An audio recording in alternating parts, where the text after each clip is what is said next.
આજે આપણે એવી વાતો કરીએ કે રેગ્યુલરલી પેશન્ટ ઓપીડીમાં આવીને આપણને કેટલાક ક્વેશ્ચન કરતા હોય. ઠીક છે મેડમ, ઘણા બધા ક્વેશ્ચન છે, ઘણા બધા અલગ અલગ ક્વેશ્ચન સાથે આવતા હોય, જેમાંથી અમુક ક્વેશ્ચન છે એના આન્સર્સ તમે આપો. એમ છે કુકિંગ ડેફિનેટલી કરવું જોઈએ. લોટ બાંધવું, હા, કમ્ફર્ટેબલી કરી શકાય.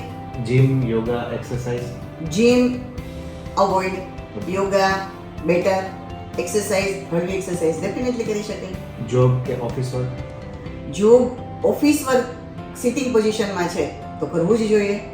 ટ્રાવેલિંગ કરી શકાય અને કેટલું કરી શકાય? ટ્રાવેલિંગ 10 કિલોમીટરની આસપાસનું ડેફિનેટલી કરી શકાય. લોંગ ટ્રાવેલિંગ માટે ડૉક્ટરની એડવાઇસ લઈને એ કરી શકાય.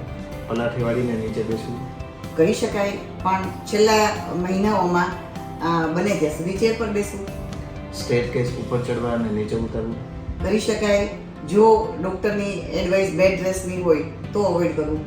નાના બાળકને ઉચકવું કે કેટલું વજન ઉચકી શકાય? 10 કિલોથી ઓછું વજનવાળો બાળકને આરામથી ઉચકી શકે છે. Thank you madam. Welcome, bye bye.